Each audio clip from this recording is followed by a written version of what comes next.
All right, I think we've got enough folks to get going. Good morning again, everybody. Thank you to MEA and staff for submitting uh, their positions and for the utilities for their questions on OPC's positions. And just as a reminder, I am recording this meeting, and I do post them onto the judge's YouTube website, which you can be accessed through the commission's site. Just be patient. We get a lot of traffic, so on our YouTube site, so a lot of hits. So just be patient with the bandwidth, and that's obviously sarcasm. All right, so why don't we start off with Babatunde? I believe I saw you on the call earlier. You want to kind of give us a nutshell of where MEA is coming from on these percentages, sir? Thank you, Anna. My name is You're either muted, sir, or there's no volume on your computer. I believe I can hear you. Yeah, we hear him okay. Yeah, I can hear him as well, Chuck. Okay, it must be me. My apologies. All right, thank you, Anna. On the percentages, we are the position that first of all, we believe that the utilities activities within the utilities rate base can have an effect in significantly reducing GHG emissions, and could also have an effect on the customer surcharge, reducing the customer surcharge. So from our position, we do not think, unless we have more information regarding how setting such percentages will affect the surcharge, we do not believe that we should set percentages on whether we should have behind the meter or front of the meter resources. So our position is we would not believe that we should have those percentages at this point until we have more information regarding the effects on the surcharge. Okay, yeah, Kent. Yes, good morning. Can you guys hear me?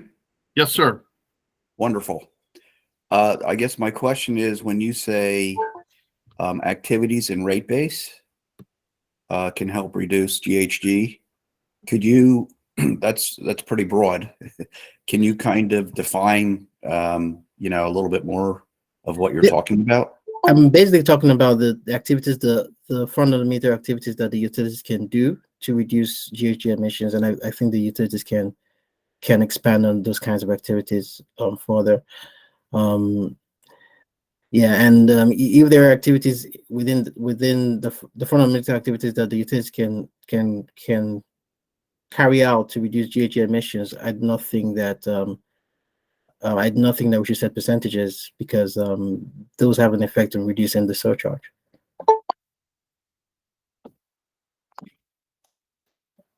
Kent? Okay. Yeah, okay. And Kent, who are you with, sir? Can you remind me again? I'm sorry. Potomac Edison. That's what I thought, but I wasn't 100% positive there. Okay, thank you. Thank you. All right. Anybody else for MEA? And I guess I would just throw it out to the group. I mean, is it even possible to determine what type of impact these activities could have on the rates? Is it possible to answer MEA's questions?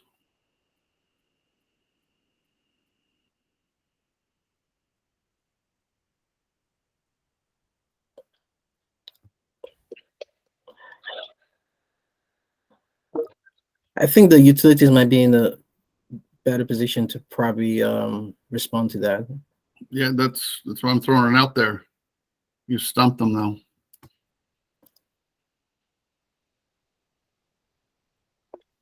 Yeah, go ahead, Dan. Or the PSC. Good morning, everyone. Dan Hurley with Commission staff. I guess really there's so many variables that go into the surcharge that without knowing, what the costs are going to be of the program in the future, what the commission's decision is going to be as far as the utility proposals they filed in November, and most parties responded to the changing of the cost recovery. That's all going to have an impact on how much the surcharge is going to be, without even knowing what the percentages might be. And I guess one other point, whether it's behind the meter or front of the meter, it's going to be either recovered through the surcharge or through base rate. So I guess at the end of the day, the ratepayers are going to be responsible for funding those activities, whether behind the meter or in front of the meter.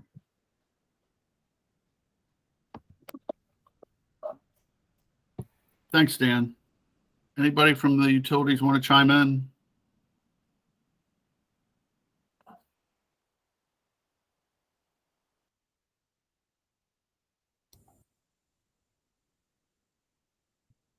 Good morning, Judge. Good morning, ma'am. From PHI. In terms of the utilities position on the specific goal boundary percentages, we first request more of an understanding and clarity for the basis of the 85% number that was recommended by OPC. I think once we're able to get a more of an understanding of the basis of that percentage, we will be able to respond. You'll be able to respond to MEA's question? Is that? No. Do you have any response to MEA's question in terms of what getting a better understanding of the rate impacts before percentages are established? If I paraphrase that correctly, Babatunde? Yeah, and also she also makes a good point, and which is also one of our concerns, because it seems arbitrary. It's just setting 85 to 15%. So it'd be good to understand what goes into that thinking as well, if anything goes into that thinking. It seems kind of arbitrary. All right, we'll get to OPC. We'll finish up with MEA. We'll go to staff, and then we'll come back to MEA or to OPC. Okay, understood. Okay. So in terms of MEA's point about understanding the impacts to the rates, that is difficult to do. We agree with Dan Hurley's position there that without a better understanding of the costs, it will be difficult to determine what the impact is to rates. Okay. All right. Thank you very much, ma'am. All right. Anybody else for MEA? I think Jim just raised the point. I raised it and I put it back down. All right. Judge, I have a question. Have we ever seen any kind of potential, either even anecdotal potential related to the front of the meter stuff? To Tunde's point about where's that 15% coming from, or whatever percent we come up with. I don't recall there being any basis whatsoever for it. So why? I guess one question, if I were on the outside, I'd be asking is, why are we even talking about this? Why are we doing front of the meter? Why are we talking about front of the meter as a percentage of the Empower goal when we are totally uninformed in the process? Okay, that's a fair question. And Jim, I saw your hand shoot up, sir. Yes, thank you. Jim Gravatt on behalf of the Energy Efficiency Advocates. And I'm not going to speak for OPC, but the 85-50-15 is something that we discussed at some length in a year ago in this process. And Tunde and Joe and the utilities are sort of, I think, raising this question as if there should be some scientific basis, some analytical basis for the 85-15. And let me say what I think, where I think the 85-15 came from. I mean, OPC's position at the time, as I recall it, and I agree with this, is that there's front of the meter stuff that the utilities can do. They should be doing it. That's really probably part of your obligation as, least cost service delivery. When we look at CVR, for example, I think it's pretty arguable that you should just be doing that and it should be rate based. So the 15% is really a concession to the utilities who wanted to be able to do some other things besides strictly behind the meter customer focused initiatives. It's not from my perspective, it's not analytically based. It's indicative of a position that Empower has historically been primarily a customer facing initiative, and that it should continue as such. And that, you know, there are many important benefits that accrue directly to customers through participation in the programs, like bill savings, and that we shouldn't lose that opportunity because the utilities have some potentially very useful and beneficial things that they can do on the front of the meter. They should be doing those anyway. All right, thank you, sir. Joe, you want to Yeah, respond, I sir?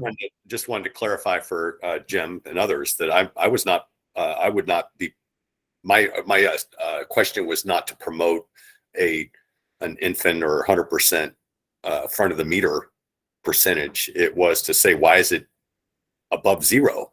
There's been no, I haven't heard any, so I recall those discussions, and that the front of the meter was agreed to because the utilities were insisting on it. But I haven't seen, I was assuming way back then that there would be some sort of potential, or the utilities would be coming forth with some sort of, suggestions for what that front of the meter would be. And we haven't seen anything. So all we're informed by is the potential study, which is not informed with respect to anything on the front of the meter. Appreciate that clarification, Joe. I don't disagree with you. Okay. Anybody else want to weigh in on this issue? Oh, yes, Dylan, sir. Thank you, Your Honor. Dylan Voorhees with VEIC. I'm working with OPC. I agree with those points and questions by Jim and by Joe. I think that the question possibly for Tunde is, I'm trying to play out, given that I also agree with the others that have said we are not going to have estimates of rate impacts, anytime soon for any of these. So does that mean we just don't have these percentages? And what is the purpose of the goal framework that was agreed on if we don't? And I think I think Jim is right that the principle is that OPC wants Empower to be primarily providing behind the meter benefits. If you set a goal and then it turns out that the utilities can meet all of that goal from front of meter resources, then the surcharge can be eliminated. You don't need any behind the meter resources to achieve that goal. So I don't understand, Tunde, what sort of the idea of sort of minimizing the surcharge, how we apply that principle, given that we know nothing about whether the front of meter resource is zero or so large that it could achieve all of the Empower goal. And given that lack of information, what OPC's position is, and we said last week, it's really based on principles. It's not based on a bunch of calculations. The principle is Empower should be primarily about behind the meter savings. And we think it's currently, we think it's about 80%. We think that's too small. So 85% is not based on some calculation. It's based on a principle that Empower should be primarily based on behind the meter. And that's at least 85%. I think it's likely that OPC would be supportive if the Empower goal was 95% achieved through behind the meter. But it was a compromise position, as Jim suggested, or maybe Joe suggested, that the utilities want to do some front of meter resources. Those might be beneficial. We agree, with MEA that those could be beneficial, but there's got to be some limit. Otherwise, you kind of lose your sense of what the initiative is really about. Yeah, but well, you mentioned that it's about 80 to 20 now. Why not? Why do you want it to be 85 or 90, and why not 95? Why not 75? Like, to me, it seems if right now it's about 80 to 20, then why 85? What does that 5% Why does that 5% make much of a difference? You're on mute, Dylan. Thank you. I repeat, there's not a calculus behind that 5%. It was an effort it was a proposal to suggest a middle ground between what OPC wants, which is the Empower program is about helping homeowners and commercial customers save energy on their premise. That's why we have this initiative. And so that's the principle. Could you associate that principle with 87%? Sure. But and then somebody wants to propose 87% or 73%, that's helpful for this dialogue. But to say there should be no percentages and no limits, that's really concerning, because that leaves open the prospect that Empower becomes, substantially about front of meter activities that should be happening elsewhere. But at this point in time, there isn't a danger of Empower being taken over by front of the meter activities, because, like you mentioned, 80% of the activities are still back of the meter. So I don't know the benefit of having set percentages, since it hasn't really, affected the program, not having them.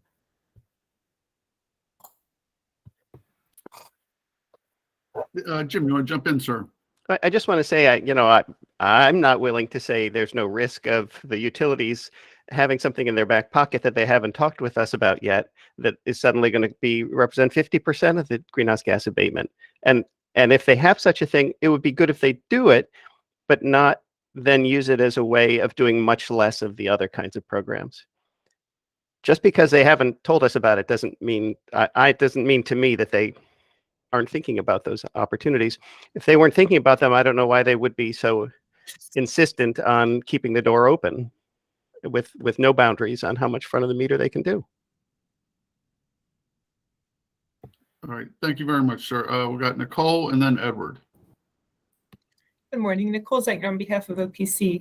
I would just add that additionally, we have the results of the GHG abatement potential study based on behind the meter resources. So now would be the time to capitalize on that information and capitalize on that knowledge, and I think set a higher goal for behind the meter resources, because that is the intent of Empower.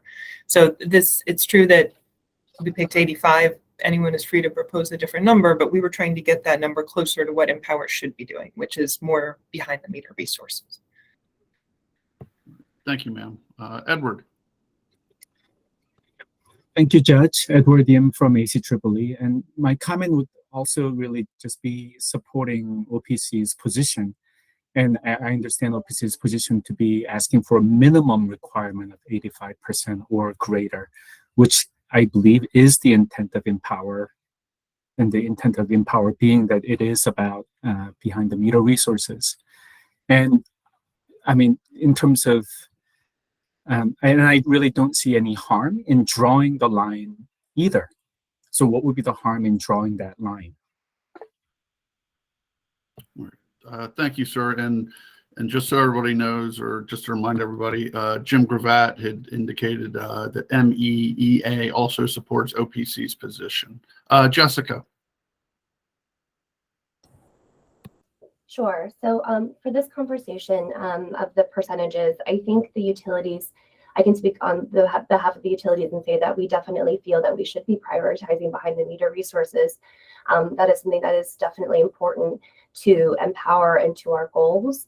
But since this is the first time we will be receiving a GHG abatement goal, there is still some uncertainty about how all of this will play out. And so just offering us additional flexibility around what we can and cannot do to achieve that GHG goal, which is ultimately what we're trying to do at the end of the day. Thank you, ma'am. Jim. we knew that CVR was going to come up in this conversation, so I'm just going to get it out of the way now.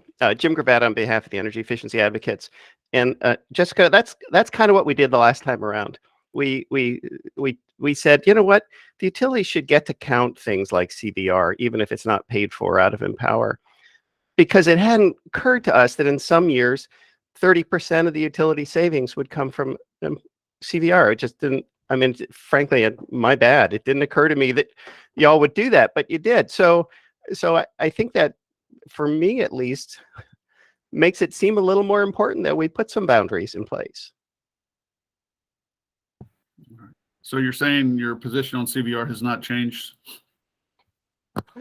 Thank you for that note of humor.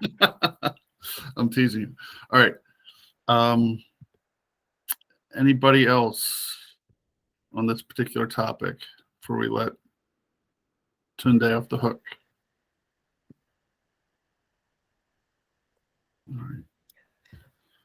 All right, sir. Thank you very much. Appreciate it. Mr. Hurley.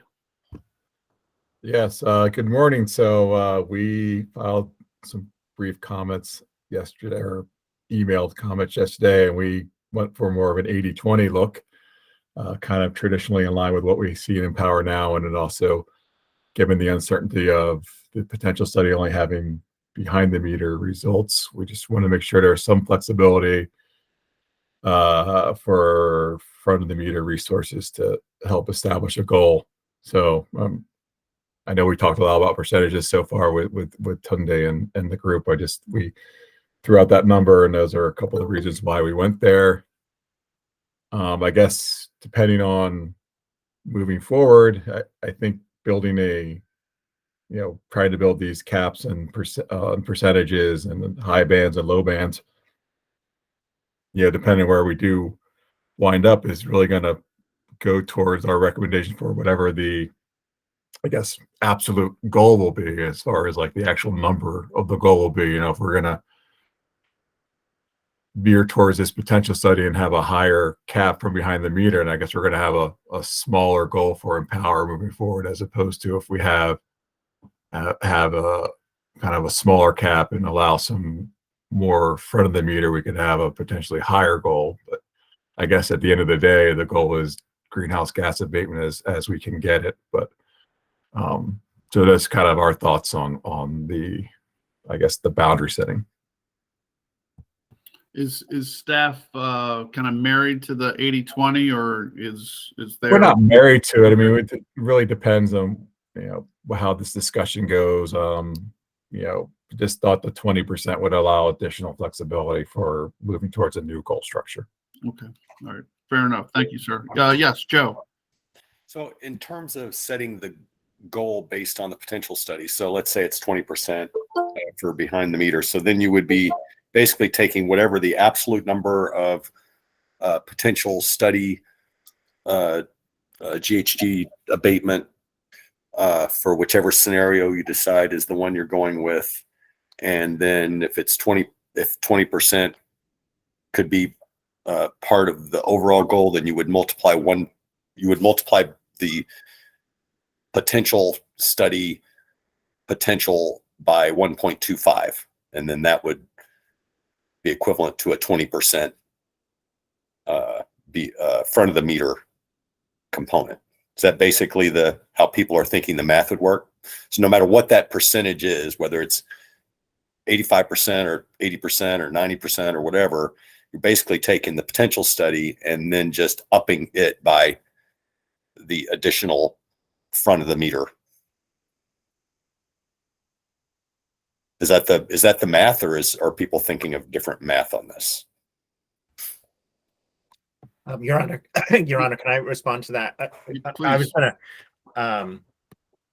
I was going to say, basically, Joe, that is what we're thinking about, and that's some of the examples, sort of calculations that we presented last week. We're basically describing that, and consistent with what Dan, you just said, which is there's a relationship between the size of the total goal and the size of these percentages. So you would sort of agree conceptually, you could have a larger total goal and a higher front of meter allowance, or you could have a lower goal with a higher requirement from behind the meter. So, I think that's right.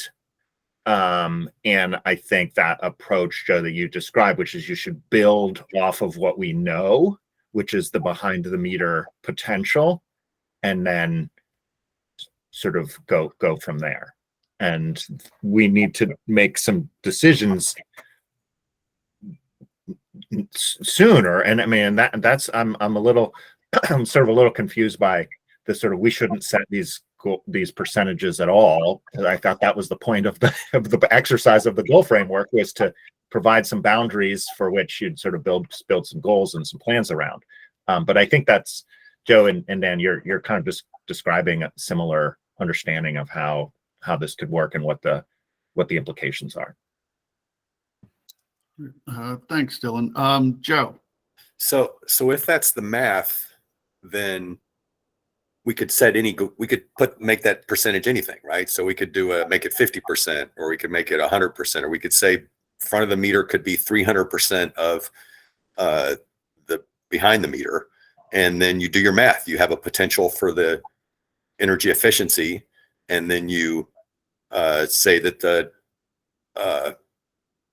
front of the meter could be 300%, and then you multiply by the empower potential by 3, and that becomes your new goal.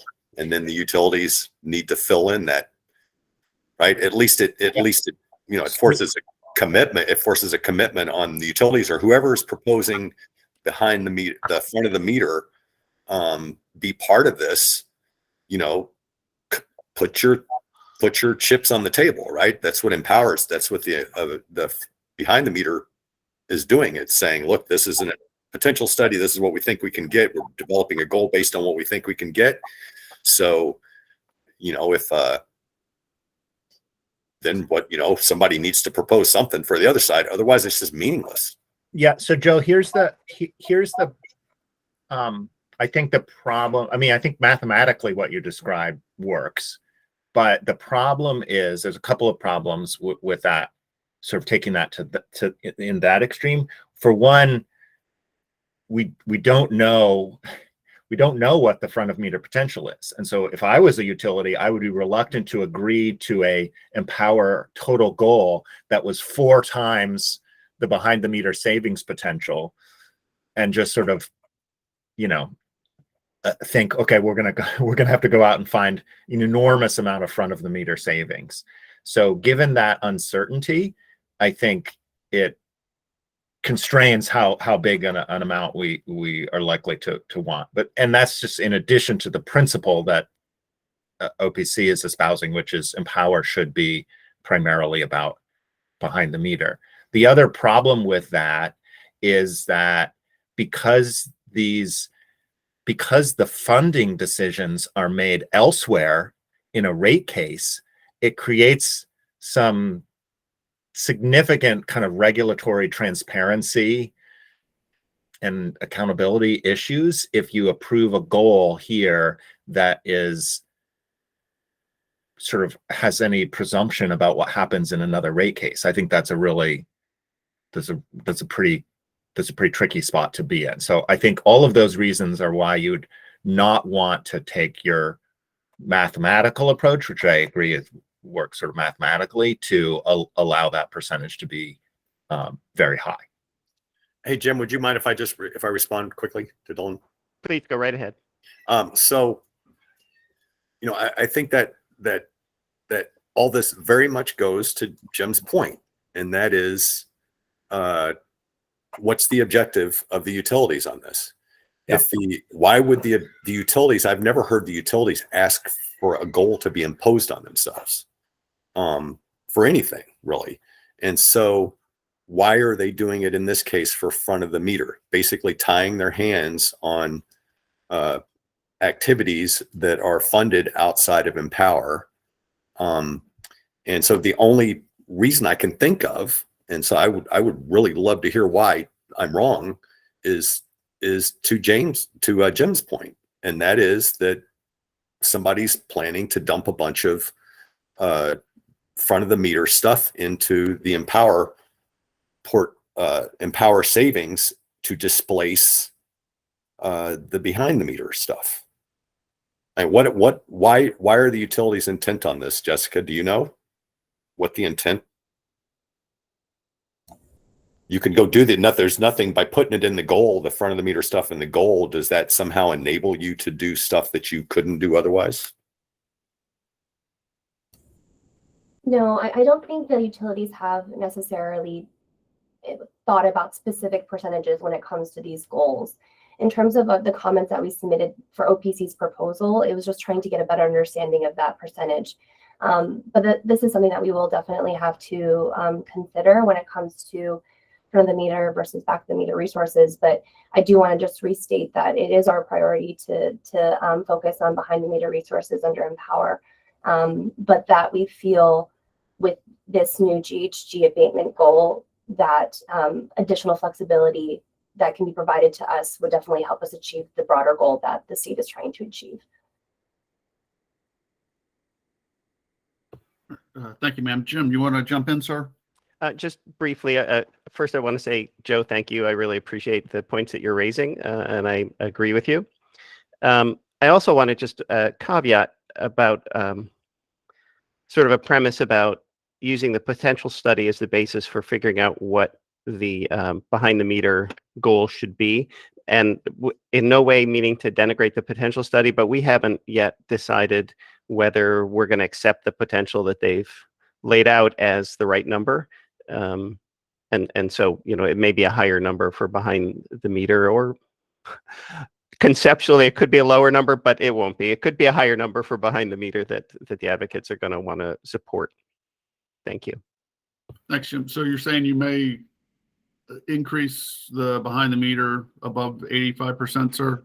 Not in terms of percentage, but in terms of just using the potential study as the basis for what that number should be. Okay. All right. Thank you, sir. Tunde. Yeah, on that point you raised, Jim, I believe that the potential study had lighting in it, and we know that the lighting programs won't be part of you know, the next cycle. So I would assume that the potential is probably lower and not higher. I totally agree with that point, but not necessarily on the conclusion. It'll be lower on the lighting side. Maybe it'll be lower overall, but just because there's such history of potential studies underestimating potential and underestimating what utilities actually achieve, you know, we're certainly going to reserve the right to suggest it should be higher. All right. Joe. I'll just say I've seen plenty of potential studies overstate potential as well, but in my experience, but I just to prove I'm honest, Jim, and disagree with you on something, but the lighting will Tunde reduce the potential, and it's a big chunk for sure, especially on the res sector. What we're trying to work through, and I've been in contact with Eli over the last week trying to get some numbers on cost effectiveness at the measure level so we can redo some calculations, but that is the potential at the sector level, because the goal is a sector level cost effectiveness, or the requirement of the commission is that the sector level portfolios be cost effective. And the potential study was done on a measure level basis. And so they are understating the potential for each of these scenarios. And so we're trying to get the data to redo those calculations. We went and started fudging it and redid the calculations over the last couple of days, and we're just not getting our numbers to line up with what they should be. So we need to get more information out of AEG before we can nail that down. But it's my guess, Babatunde, even if you take out the lighting, but then you do calculate the cost effectiveness at the sector level rather than the measure level, that you will actually could easily have an increase in the potential over what is in the potential study. I'm not committing to that, just saying that it could definitely go higher. Thank you, sir. Anybody else want to weigh in on this, or what staff had to say?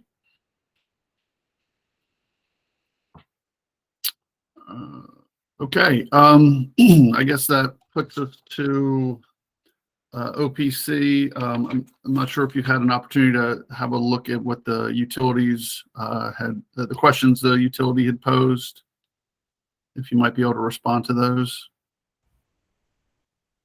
I can, or if Nicole wants to jump in, Mhm. I think we talked about one of the questions, like where's the 85% come from?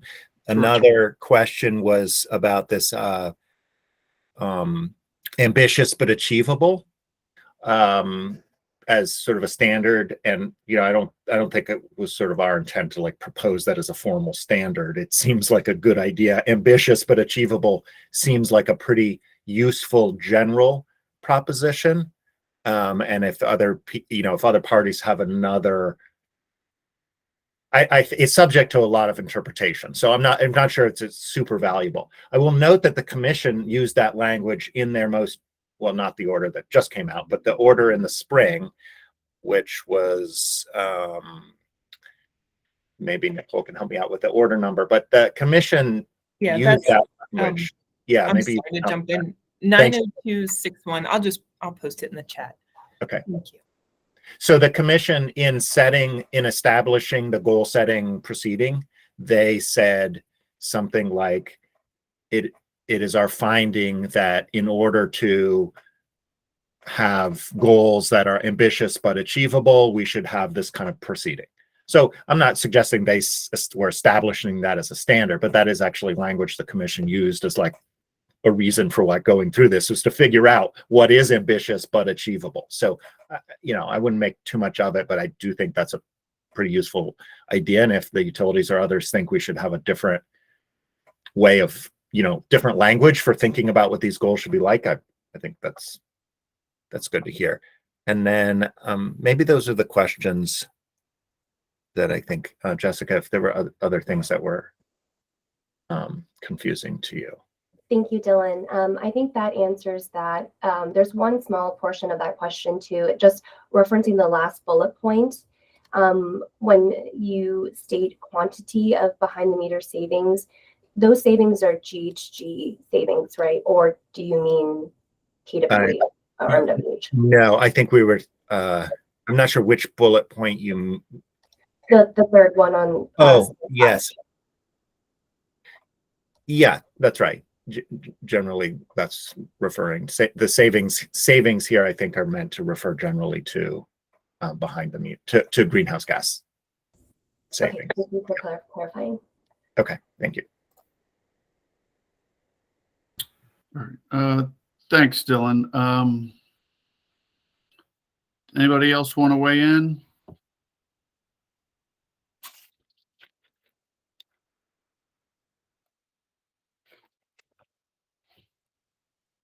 Or where do we go from here? Jessica, I imagine utilities have to go back and think about, what their official position will be. Yes, we will have a debrief call to discuss what our position is on this. Thank you. Okay.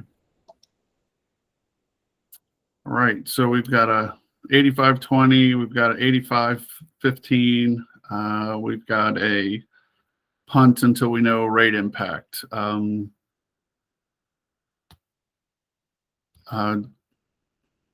Anybody else want to? Yes, Dylan. I guess this is sort of a question for Jessica, and maybe you can't answer it yet, but you wrote that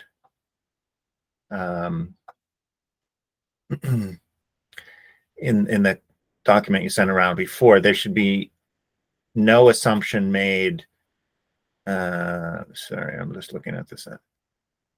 Prioritize behind the meter, and you said that here. I get that. The remaining portion of FTM resources that may contribute to achieving the goal should not be limited. So I was trying to understand that statement because I thought that was in fact the fundamental purpose of having these goal boundaries was to establish some maximums and minimums. Are you contemplating making a proposal about a limit, or that's just sort of trying to clarify? Thank you. Sure. So I think the position that we were taking there was speaking directly to the second slide, the pie graph, where there was a segmentation for X, Y, and Z. And for the Z component of that pie graph, it said that that portion could be met with either non-energy resources or front-of-the-meter utility resource, or resources, or a combination of front-of-the-meter community-based or utility-based resources. And so I think the point that we were trying to make when we talk about front-of-the-meter resources, that we feel that it should not be limited between, or a certain threshold should be set for specifically for community-based front-of-the-meter versus utility-based front-of-the-meter, if that makes sense. So I think it's specifically talking about front-of-the-meter. Okay, I think I understand that.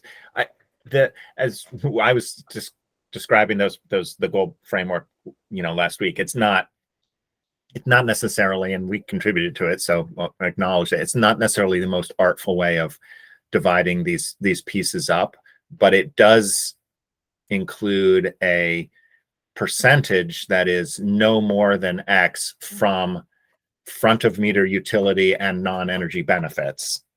Or non-energy savings, I should say. So that's that percentage. Do you agree that should be such a percentage? And do you think you might be making proposals about what that number should be? I think the utilities will definitely consider a percentage proposal for that. But if we were to propose a front of the meter percentage, we feel that we shouldn't be therefore limited again within that segment to have an additional percentage based upon a goal for utility front of the meter resources versus community-based front of the meter resources, if that makes sense. I'm sorry, I'm still a little bit confused. There's 3 percentages that are in the goal framework that we agreed on. I guess I'll just say we hope the utilities will make proposals for what those 3 values should be that are in the goal framework. OPC is not asking for any additional percentages or limits other than what are in that goal framework. But there are 3 numbers there, and one of them is the minimum on behind the meter. Everything else is front of the meter and non-energy savings. So that's a number that's in there. And so I think hopefully we're on the same page there. Okay, I think that we might need to just revisit this. I think there was a bit of a misunderstanding. When we talk about front of the meter resources, there's like a bullet point in on slide 4, where it says front of the meter resources, whether they are community-based or utility-based, nor non-energy GHG savings. And so I think that when we might propose a front of the meter percentage, we feel that there shouldn't be a further delineation between the type of front of meter resource it is. Did you say there should or should not be a further delineation, Jessica? Should not be. Okay, thank you. Can I just ask why? I'm asking you, Jessica, sorry. Why do you feel there shouldn't be any further delineation? What's the rationale? I think that the utilities are still trying to figure out, based upon shifting these programs from just energy efficiency demand response programs towards a GHG goal that may include electrification programs and other types of programs. What is really needed to get to the overall GHG value and the goal overall. And I think that we just don't have a lot of clarity yet around what it might take to necessarily get to all of these specific goals, if there are percentages that are, I guess, placed on each of these. So I think the utilities are just asking for things to not be limited in order to help us get to where we all want to go. Your Honor, can I share my slide from last time, just trying to help under? Absolutely. Okay, I think I can do. We're able to do it. Yeah. Okay. And Jim, do you want to jump in there, sir?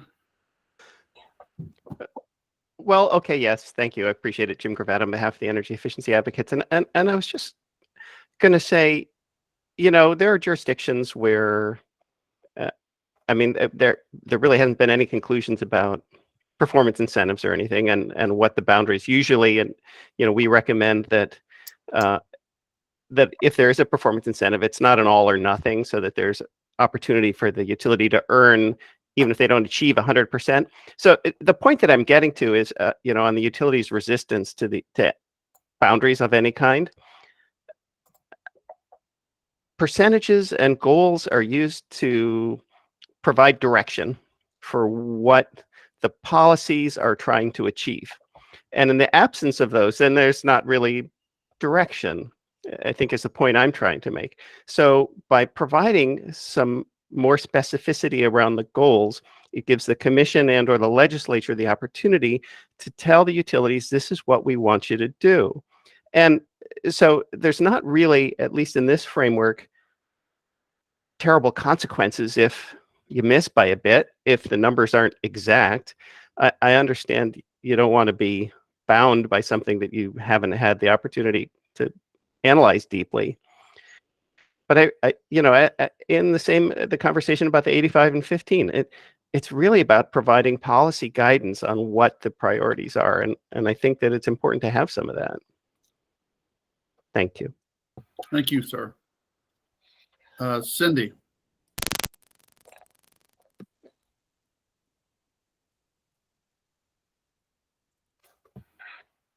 Cindy?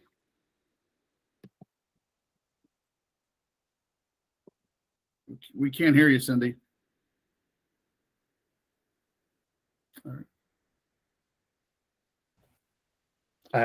right. Cindy asked in the chat about community-based resources being defined, and I'll just use this opportunity to restate that OPC would love to see more definition on what those are. There was a little bit of some broad talk in the earlier future program work group from the utilities about what those might be, but we would love to know more about what kinds of things the utilities might be imagining for those resources. And I just want to reiterate that these are the percentages from the consensus order. That Z number is a maximum amount for a combination of front of meter utility and non-energy resources. So things like refrigerants and other things, which we haven't talked too much about. I don't think any of us imagine is too big. So that is a maximum percentage that is in the goal framework. And it's a combination of those two things. And there's a second number, which is labeled Y here, which is a minimum amount of behind the meter. So 100% minus Y is a limit on front of meter. So I guess I'm trying to understand whether the utilities are wanting some adjustment to this framework, or just can't agree to numbers today, or can't propose numbers today, or maybe I'm confused. I guess these are the numbers in the agreement, and we may or may not be able to even come to agreement about whether we should set them or not. But if the utilities think these aren't numbers that we should establish, then that's what I'm trying to understand, if that's changed. Thanks. Jessica, go ahead. Sure. Hi, Dylan. No, I think we agree that we will definitely take this back and come up with our proposal for these percentages. We're not saying that shouldn't be the case. I think that there was just a little bit of confusion on our end around even the term, community front of the meter resources. And so I think that, we'll take a closer look at this and come back with our own proposal for consideration. If I can just add, I'm not positive of this, but my recollection is that Pearl brought in that discussion about community front of meter. I could be entirely wrong about that. It was over a year ago, but she may have some ideas about that. I would guess it's, this is Joe, I would guess it's community solar would be a proponent of that, or? It certainly was a term that came from the utilities. So, and there is in the goal framework document, maybe a sentence, it's been a long time since we looked at it, that sort of said, I can't remember what it said, but it was pretty broad. And I think it would be in the utilities court to try to find that better, or give more concrete examples.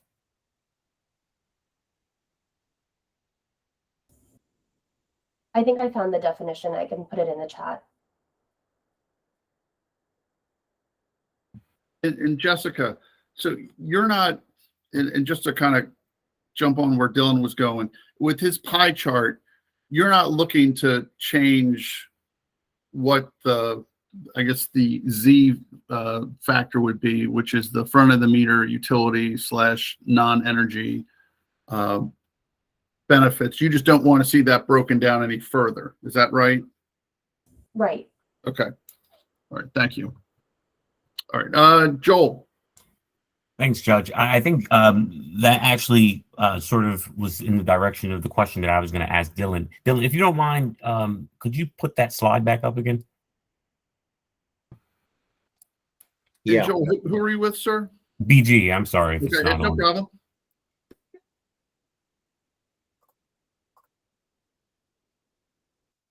I just closed that, but let me open it back up. Hold on.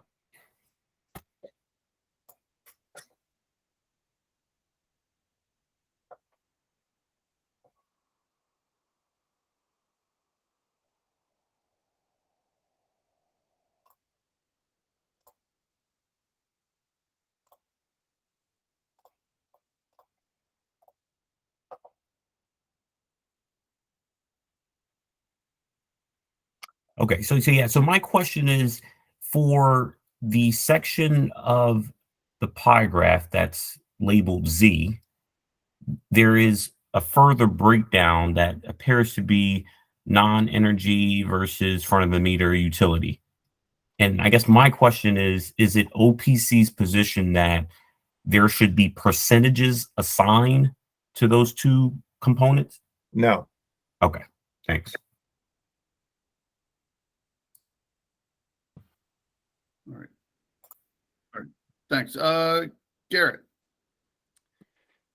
Thanks, Judge Garrett Fitzgerald with Montgomery County. I don't have the, this question around 85-15, 80-20. It's hard for me. It's hard for us to weigh in on that in particular. But I just want to say it does seem to me that the general framework that OPC is proposing makes a lot of sense. I think Empower. I think there are other mechanisms in the state as well to accelerate the development of clean energy on the grid.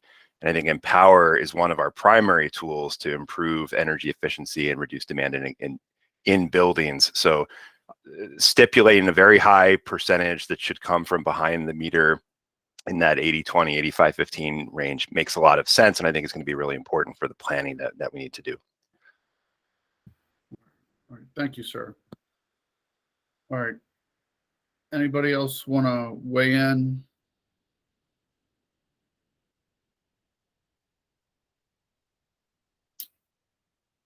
All right.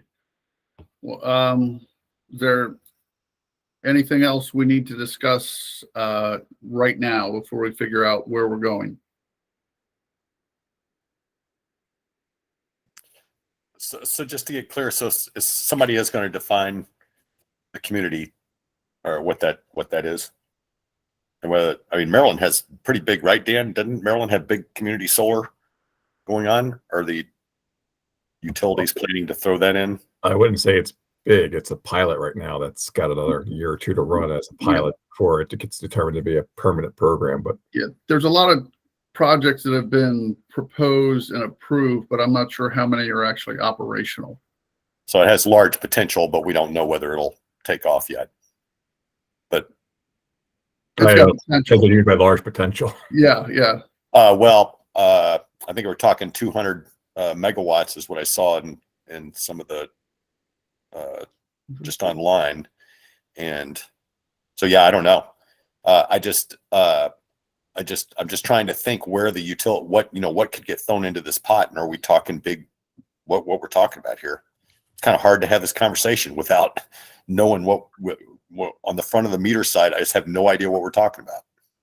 All right, and just for everybody's edification, Jessica threw in a definition of community front of the meter resources in the chat. It states programs or resources that can be shown to directly benefit a set of customers.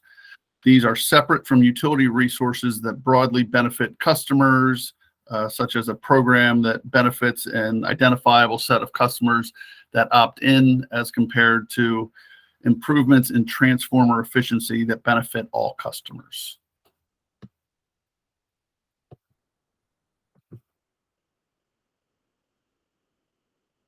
Yeah, so it's a pretty big scope. All right. Babatunde.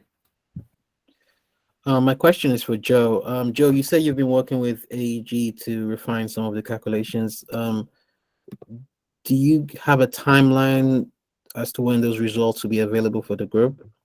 Yeah, the latest was we're unable to replicate their cost effectiveness at the measure level. When we go and use what we think are, assumptions that we think are going into the process, we just get, wild numbers. So Eli said that they would provide, or I think he said they were trying to provide those at the measure level. I don't see how they can not have them to have done the analysis they did. But maybe I'm just maybe they got some other, there's a magic potion in there somewhere that I'm not aware of, but it seems to me they had to have done this.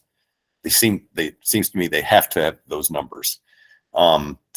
And I would think at hand, but anyway, we have not gotten them so far. For us to be able to go do that additional analysis and do a sector level cost effectiveness means what we would be doing is going and taking all those measures that are in the technical potential, and then having a cost effectiveness for each of those measures. And then based on the assumptions in the different scenarios, we would then take the measures that would fall into each of the sector in each of those scenarios. But we would extend the measures out beyond the measure level cost effectiveness to what we basically want a benefit cost that exceeds 1 under each of those different scenarios. Does that make sense? Yes. Okay. So that's what we would do. Our optimization or whatever is to take all measures that fit under each of those scenarios, take all of the measures until they in combination, the benefit cost is 1. Whereas what AEG has done has taken all of the measures that have a benefit cost that are greater than 1. Okay. It's a fundamental difference and a big one. I can say it again. You want me to say it again, Tunde? Okay. All right, no problem. So basically what they've done is taken each measure, and if it's cost effective under the different scenarios, let's say the potential BAU. Okay. So they're taking the assumptions that go into that BAU, and they're saying, we're going to include all measures that have cost effectiveness that are greater than 1 in that scenario. But that's understating the potential given the way that the cost effectiveness requirement is from the commission here, which is sector level. And so we can go in and add a bunch of measures that are not cost effective as individual measures, but the sector cost effectiveness will still be cost effective. Yeah. Okay. So that means you're gonna end up with a greater potential.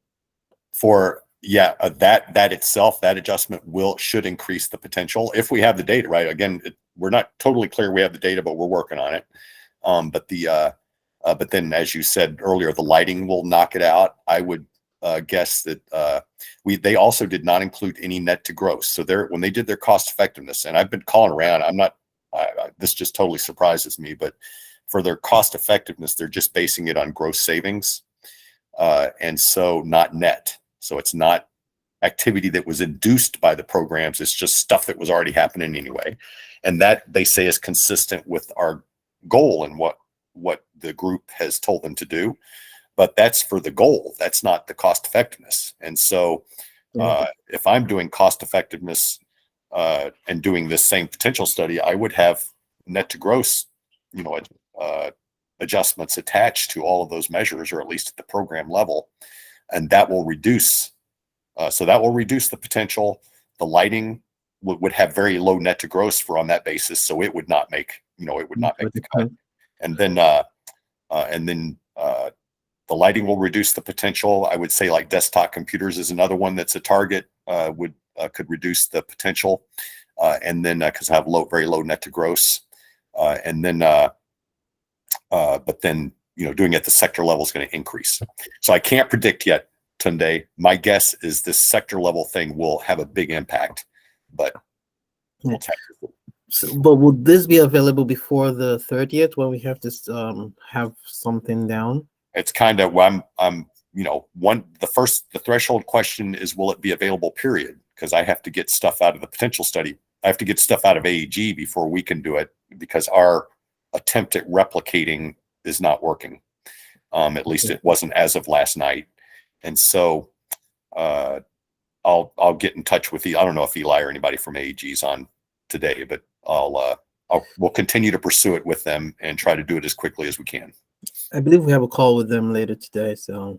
Oh, do. Oh, right. That's right. Yep. So we can bring it up then. Okay. Press on it. Thank you. Yeah. Thanks, Joe. Yes, Garrett. Well, I just want to say that sounds amazing, Joe. And I'm just curious, I don't know if within the scope of the analysis that you're doing now, it would be very interesting to me to see how electrification measures in different scenarios come out of that analysis. Is that something that you're looking at or hoping to look at? Yeah, well, at least to date, the last week since our last meeting, our focus has been on the efficiency measures.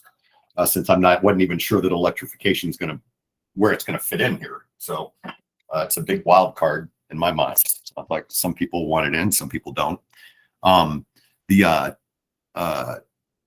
So then the big question but we will do whatever we can to set this up where we can, kind of twist and turn things however y'all need it. On the electrification side, I'm on the cost effectiveness. I don't even know the way they got it set up. I can't, they're either doing their benefit cost measure as an electric measure or a gas measure. Well, in the case of electrification, they're both. In the sense that they are affecting electric savings and they're affecting electric consumption and gas consumption.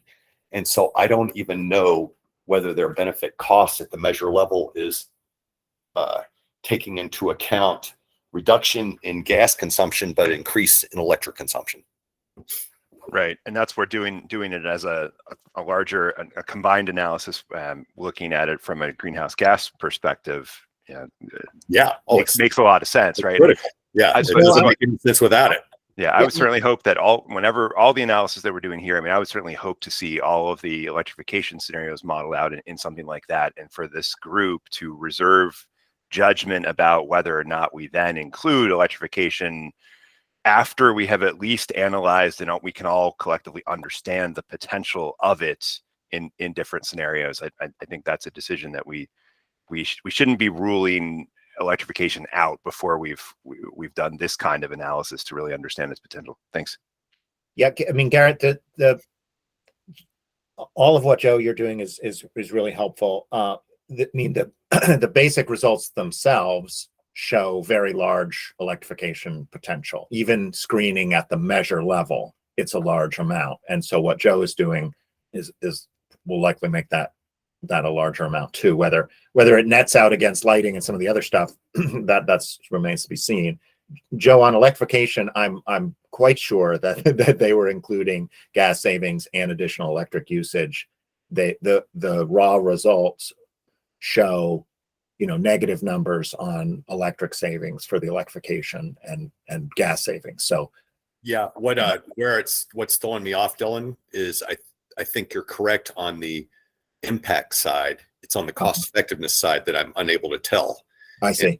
And so the way they had the measure set up, it's an electrification measure, it has an electric benefit associated with it. I don't see, I can't tell what those costs are. And Yeah, I'm sorry, it has not an electric benefit. It has a gas benefit, and no, I can't tell what's going on with the electric side. And so all of these just gotta, it's not, I'm not saying there is something wrong there, Dylan. I'm just saying I want to know what's going on there on the cost effectiveness before I can speak to it. Yeah, you're trying to replicate it. So, and you're I'm really glad you're doing that. I'm pretty sure you're, the only party that's going to have the capacity to actually try and replicate some of that. And I think that will build confidence. So that alone, I think, is valuable. And then I think sort of trying to recreate kind of screening at the, at the portfolio level or sector level is also a super helpful exercise.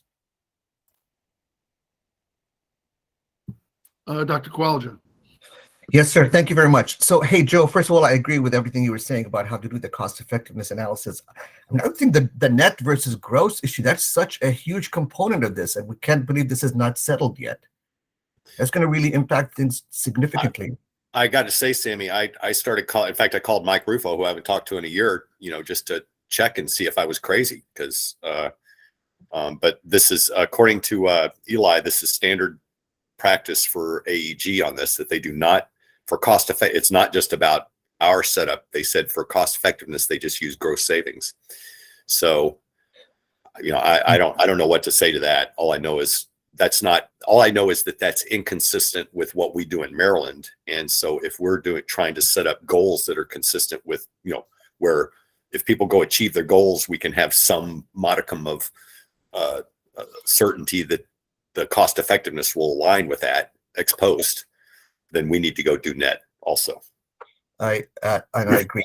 Just one more clarification, Joe. So the benefit cost numbers that are being computed, whether it's at the measure level or at the cluster level, those are societal benefit cost numbers? Yeah, it's still unclear to me, Sammy, what's exactly is going on. So they're taking, I know they're doing admin cost or 30% of incremental cost, and that we have incremental cost numbers. It's all assumed time of sale, which is another, by the way, Dylan, we're also looking at that, but it's a lower level priority to look at earlier placement. But the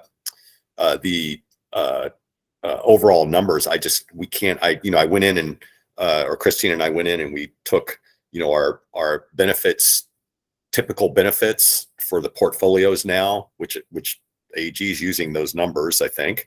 And we took benefits in terms of what our avoided costs are, what our non-energy benefits, all that are, and then discounted them out based on the EULs for the specific measures. And then we did the cost, their incremental costs, which are sitting right in front of us, to see if we could, get, basically we're expecting a bunch of measures to be, positive in there. And we just get numbers that are, just some that are kind of crazy.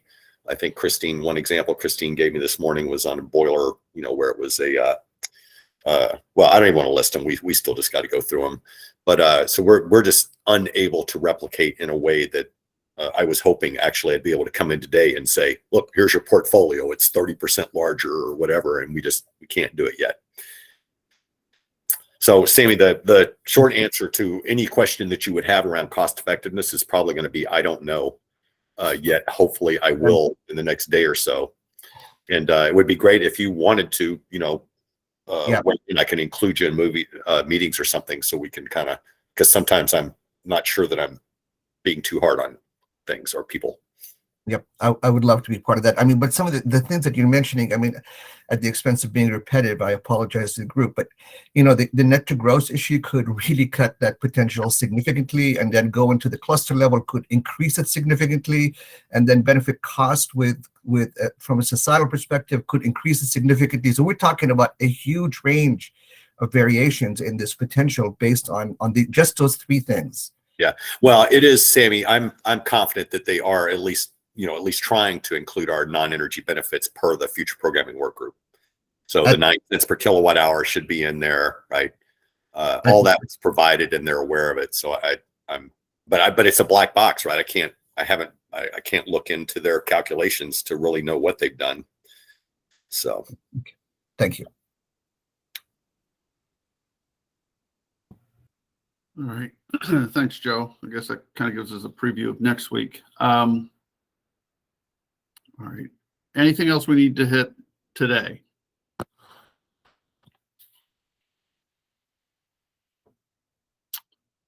Oh, yeah, go ahead, Dylan.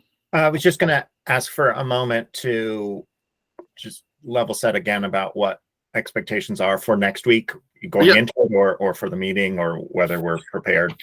Yeah, absolutely. Absolutely. Yeah. I was just wanting to see if we wanted to finish up here before we again set next week's agenda. Joe, did you have your hand up, sir?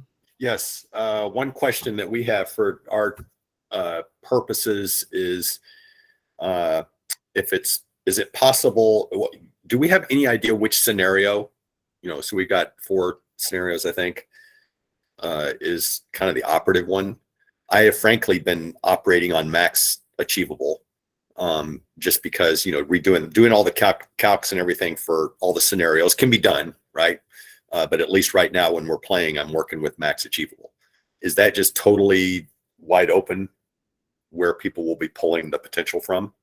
Are the advocates and others at OPC and others, going to be looking at the technical potential, or what's, in which case then we don't even have cost effectiveness requirement, right? Joe, it depends a little bit on if you are able to complete the exercise that you are contemplating. In the absence of that, then the technical potential is the only scenario that includes savings that would be allowable under, Empower calculating cost effectiveness at the, the portfolio level. So I think we have no choice but to look to that technical potential to some degree. I'm not saying we're just going to sort of pin the goal to the technical potential, but I'm saying like we kind of have to include that. But if you are able to complete the exercise you're considering to kind of recreate economic, what's cost effective at the sector level, then I think, the economic potential and the maximum achievable to potential are the scenarios that have the most interest to us. Okay. And are others in that same camp? I think others wanted the BAU. Is that still, by the way, I'm not trying to pin anybody down. I just want to know, just trying not to spin our wheels on stuff, things that are not going to be used. I'm gonna have to agree with Dylan. I think the maximum achievable and the economic potential would probably be the most important ones for us. Okay. Okay. Unless we hear something from somebody else, that's where my focus is. Sounds like I was kind of on the ball we were in the right ballpark. No pressure, Joe.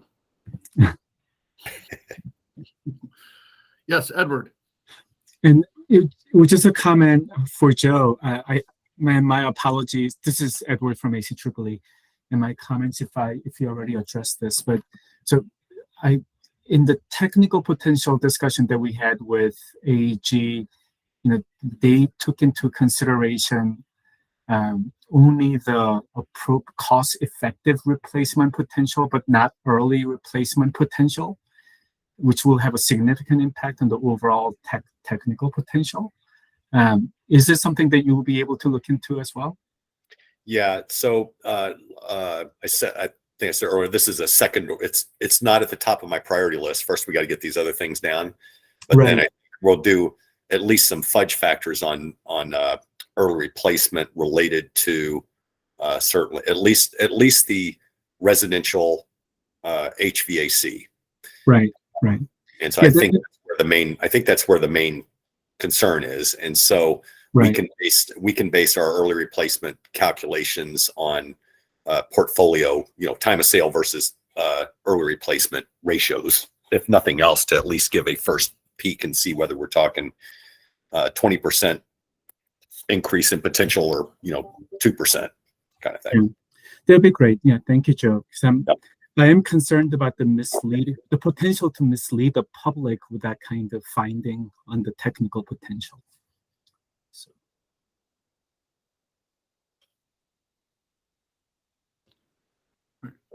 Yes, Jessica. For this discussion about the potential study, would you like PHI to extend an invite for AEG to attend another one of these meetings with the broader group? Yeah, I think, I will defer to, I think that would be helpful, especially Joe, Dylan, staff, Dr. Qualja. My guess is you'd probably prefer AEG to be here. Yeah, I think if nothing else, they can be here, because if we're talking about them, I'm always worried about who's going to defend their honor. So I think that might be good for them to at least have a rep in the room to report back to their folks what's going on. But we will continue, regardless of whether they're in here, Jessica. I will continue to reach out to Eli, try to work through this stuff. And I think you're copied on the emails now. I also called him yesterday. I didn't. So just so you know, I will continue getting hold of him however I can. Sounds good. Thank you. All right. Thank you. This is Tunde from MEA. I think it'd be useful to have them here, particularly when we have conversations like this. Will do. We'll extend the invite. All right. Thank you, Jessica. All right. Anybody else for today? All right. Moving ahead to, oh, yes, Garrett. Sorry, just one quick thought just on Joe's question. Sure.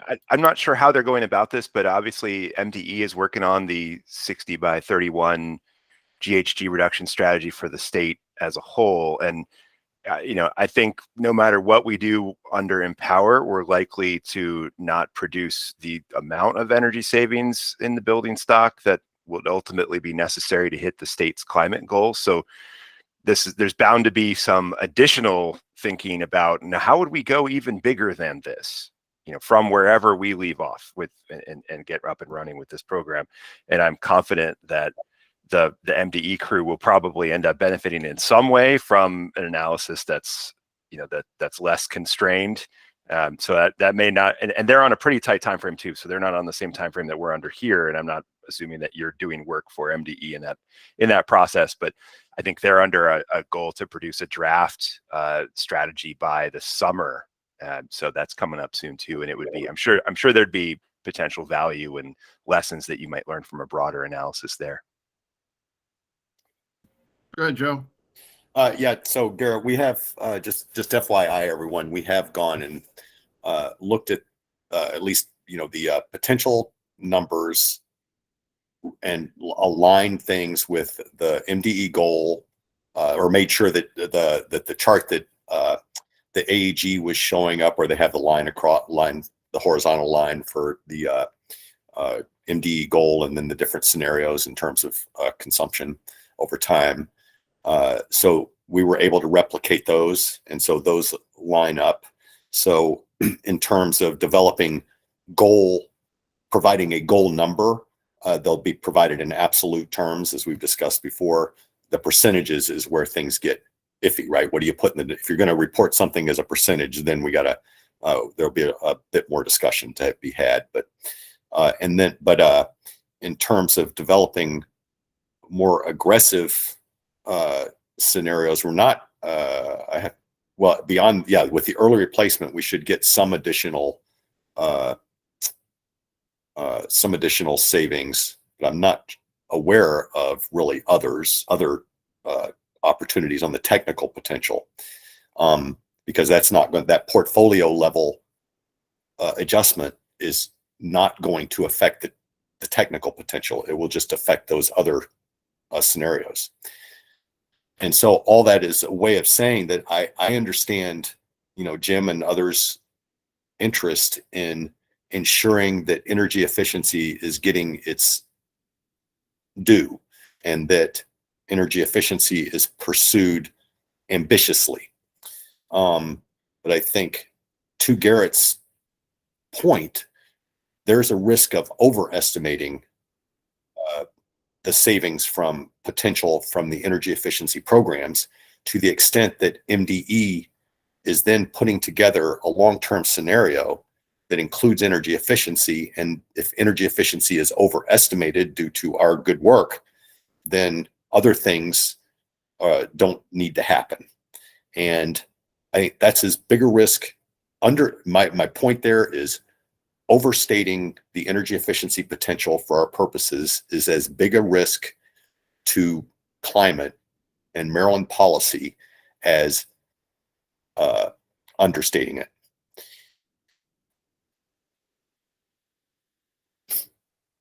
The savings are going to, the climate doesn't care where where this abatement comes from. The climate cares that the abatement occurs. And we don't want to give the impression that MDE can just use Empower and get half their savings or something. And then we get to 2030 and they're going, oops. And then they're rushing in to start building some nuke plants or something. All right. Thanks, Joe. Tunde. Thank you, Your Honor. This is Tunde from MEA. Joe, I know OPC had talked about this before with AEG. I don't know if your calculations will involve some of the costs associated with the scenarios. Say it again, Tunde. So OPC had requested from AEG some of the cost implications of the scenarios. I don't know if your calculations would involve some of that. Yeah, I think we can inform that. Right now, I could already, based on, so the admin costs, the utility costs, non-incentive costs that are being assumed by AEG right now are 1/3 or 30% of the incremental costs. And we have a column in their worksheet, their final worksheet, that gives us the incremental cost that they say that they're assuming. So at least conceivably, for each of the scenarios, we should be able to take and multiply those incremental costs, basically the unit incremental cost times the number of units assumed for each scenario, and then times 0.3, and we should then know what the overall assumption is for the non-incentive admin costs. So then you got a question about what your incentive costs are, Tunde. That's what I don't, right? Christine, can you confirm that, right? There's no, I don't think there's incentive costs in the. Correct. We do not have incentives. Yeah. And so that is the missing element, Tunde, for us to be able to calculate or to figure out what, kind of impacts on to ratepayers. Thank you, John. And we can go fudge that, right? We can go say, okay, the utilities are typically going to give, 2/3 or whatever of the incremental cost. So we could even say something like, okay, if admin's 30%, then and it's not atypical for the utilities to pay 70% of the incremental cost nowadays. So we could just assume that whatever the incremental costs are, that's what the program costs are, including incentives. But it would be a fudge along those lines, Tunde, unless AEG has other assumptions and stuff. Yeah, because I think that information might be important for stakeholders to have. Seems like it's critical. Yeah, I agree. All right. Thank you, gentlemen. Anything else before we talk about next week? All right. So next week, we've got obviously further discussions on the potential study, as well as DHCD, and trying to figure out what their goal or percentages should look like. And I believe the utilities are going to try and come up with some percentages. And please correct me if I'm wrong, Jessica. And there are some interest in what types of front of the meter resources the utilities intend on including in those percentages. Did I get that correct, folks? Yes, Scott. Hi, good morning. Scott Falvey, DHED. So for the next meeting, in the last meeting, we had a prize ask AEG a couple of questions about their data, because we're having a prize kind of do an analysis between AEG's low income savings potential versus the one that Cadmus did for the group last year. So a prize is provided us with a draft of that analysis, but she still has a question for AEG, which we sent to Eli this morning. But the intention is to be able to provide that kind of memo to the group in the next couple of days, to maybe help inform the next meeting. That'd be tremendous.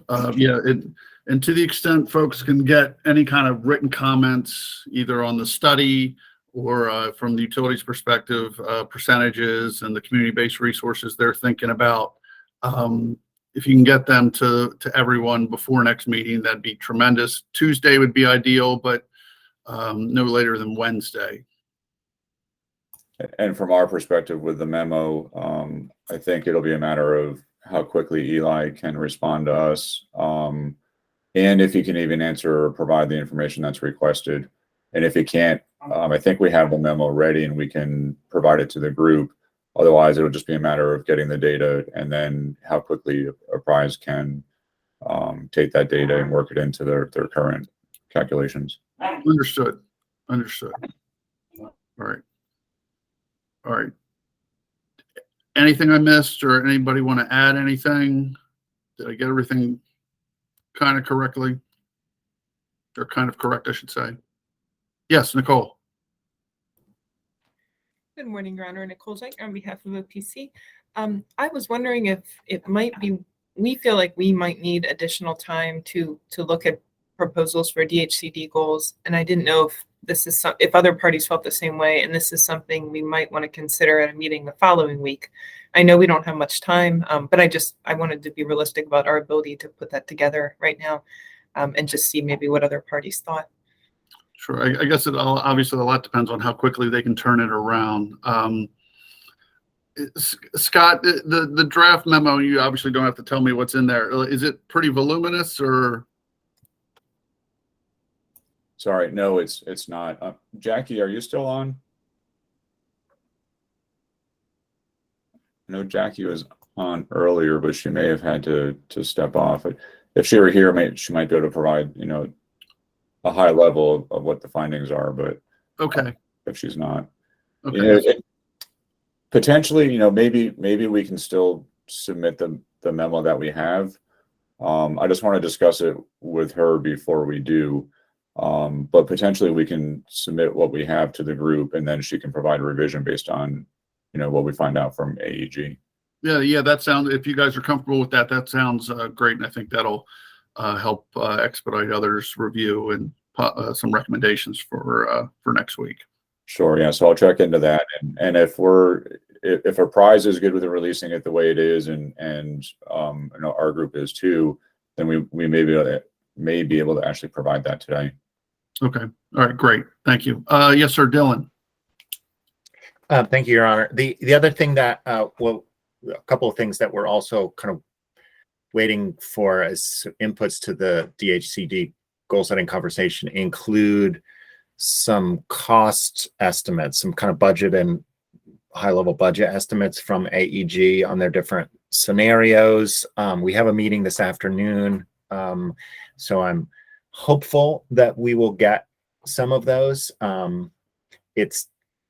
But without any estimate of sort of costs and budgets, even at a high level, it's very difficult to sort of start to take positions about goals, in terms of actual numbers. So I just want to flag that we're hopefully we'll hear about that, and also hopefully get data from AEG today or tomorrow. And then many of the things that Joe is trying to do to kind of validate the savings, the potential study, and also attempt to construct some hybrid estimates of potential that maybe better correspond to empower, policies. All of those are really pretty valuable inputs. So I think what we'd be looking at next week would be quite preliminary, and I think that's still maybe useful. The other thing I think Nicole is trying to probe on is what level of detail are other parties going to kind of bring to the table, so we don't sort of miscalibrate how much effort we're putting into sort of, coming up with a goal proposal. Sure. Go ahead, Scott. So Dylan, I think, for costs, if DHCD has a rough idea, or I guess I'll say a rough idea on its goal, we can probably provide a very rough estimate of cost to achieve that goal in a fairly short period of time. I would just, put the disclaimer on there that, don't hold us accountable to that number, other than it'll be our best estimate at the time. Yeah. Okay. So maybe it's possible to iterate a little bit. Like, we're thinking about these kind of goals broadly, what kind of budgets, right, that be. And I think it's really order of magnitude. We're not talking about precision budgets because you don't have a plan yet. I'm just talking about like order of magnitude. If we say 100 and you say, okay, well, that will cost you $1 billion a year, then obviously that's not a good goal. So, Yep. Yeah, Dylan, I think no matter what we get, the most we're going to get from AEG is going to be, very gross ballpark numbers. And they're probably, I can't remember all the correspondence we've had with AEG over the months, but, we may have even provided them in terms of, going and look at the existing portfolios to see admin costs relative to total cost kind of stuff. Yep. So we can go, the best bet may be for us to go, agree on some sort of multipliers and method for, calculating based on existing portfolio, and then come up with those estimates. Yeah, I agree. I understood that we're talking. I'm just looking for some kind of touch point on cost, so that we're not completely, divorced from cost. But I know we're going to get rough numbers. Trust that I can make up numbers as well as anybody. Okay, so Joe's agreeing to estimate budgets for us for next week. I'm joking. We can interpret that way, but whatever. That's fine. So, Dylan, from what I hear you and Nicole saying, would you prefer to not meet next week and just have, I guess, a longer meeting on the 22nd? Because I know everybody's busy. Kind of gets to be a crazy time of year, both personally and work-wise, trying to finish things up before the end of the year. And I don't want to meet just to kind of check a box.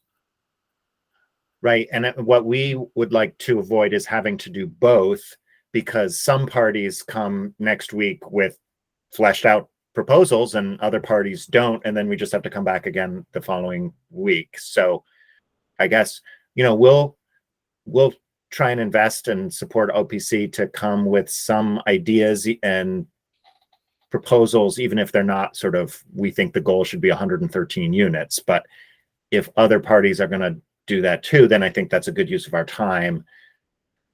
Let's not do it twice is, I guess, my kind of, that's. No, I hear you. Okay. So, all right. So we'll still plan on meeting. I'm sorry, Chuck, I'm sorry, but I think you should have a meeting next week, if nothing else, just for me to report out, how far we've gotten along and what the prospects are for us getting you more useful numbers and having that discussion. So I could use that check-in at least. Okay, that's fine. But what are you asking from us, Your Honor? Is, I know I'm trying, maybe I'm getting ahead of myself. I guess the comments, I mean, if I always prefer to have, I think it's better to lay your position out, whether it's bullet point or paragraph, whatever, to the group, rather than just, laying your cards on the table during the meeting, because, people don't have a chance, they're reacting in real time and they always have to go back and, talk to their people. So I think it's always better to have some kind of written position in advance of the meeting so everyone knows where everyone else stands. So I think it'd be ideal, again, I don't know if it's possible, to have some kind of written proposals or written comments on the potential study, recommendations for DHCD. I guess that's kind of what I'm looking at. I personally strongly agree with that having something in writing is helpful. And so I guess with respect to DHCD goals, I guess my suggestion would be to ask for parties to prepare some written bullet points or comments or proposals by, say, next Friday or even following Monday, something like that, and then meet on the 22nd to discuss those. Still meeting next week for a short meeting for the purposes Joe described, or to hear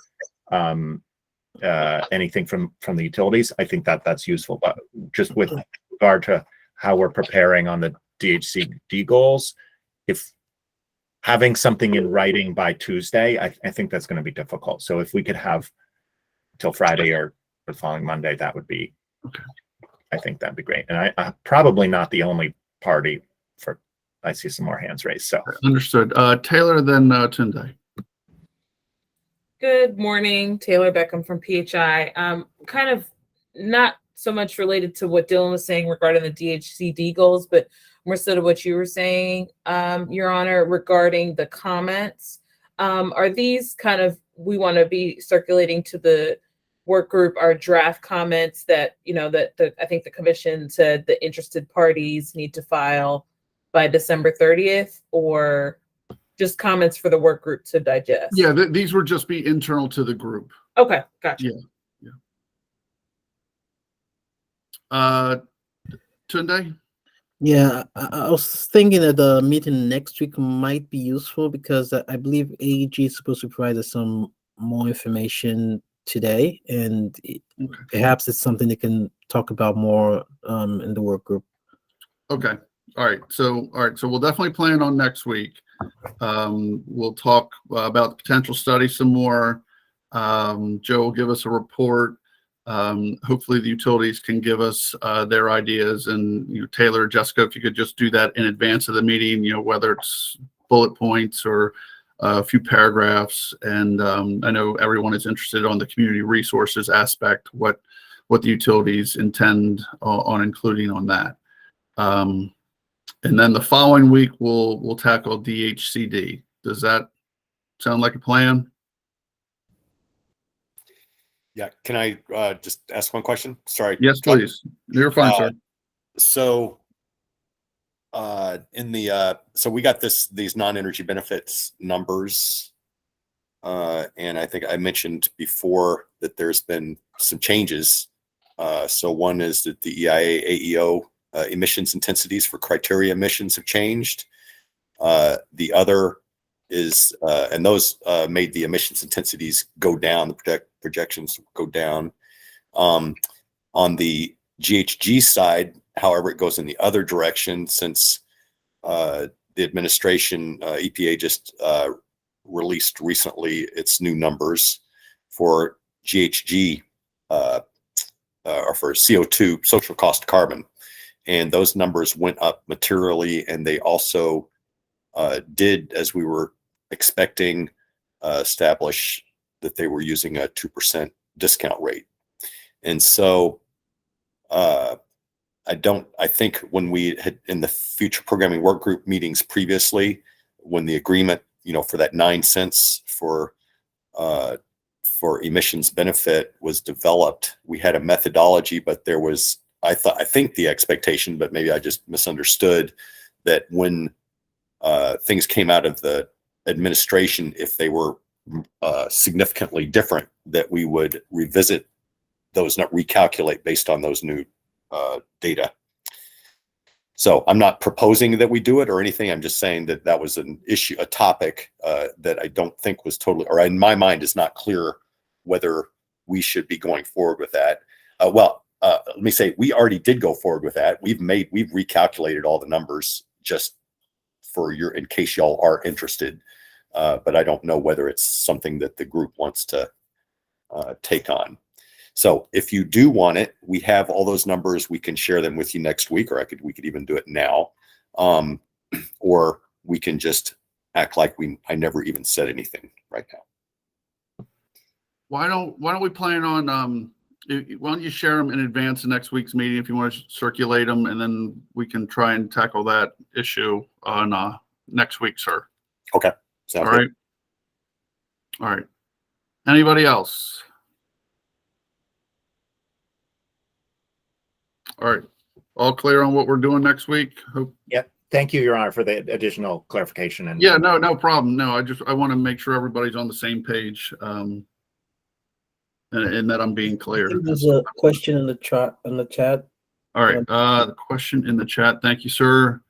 All right. All right. This looks like Kent. I guess this is to you, Dylan, or thanks, Dylan. Would you be able to provide the calculation based on the 3-year plan submitted by utilities that support the 80% figure? The percentage varies significantly across the utilities. I'd be curious to see the figure by utility service territory. yes, we can do that. Okay, great. Thank you, sir. Appreciate it. All right. All right, so I'll look for those comments hopefully before Wednesday, if not Wednesday at the latest, and I'll send an invite out for next week's meeting. For the 22nd, I'm available, but I do have a meeting around 12 o'clock, so I may have to take a break, maybe like an extended lunch, and come back in the afternoon. So just so everybody's aware of that. Otherwise, enjoy the rest of your Thursday, and we'll see everyone next week. Thanks for your time, everyone. Thank you. Thank you. Thank you.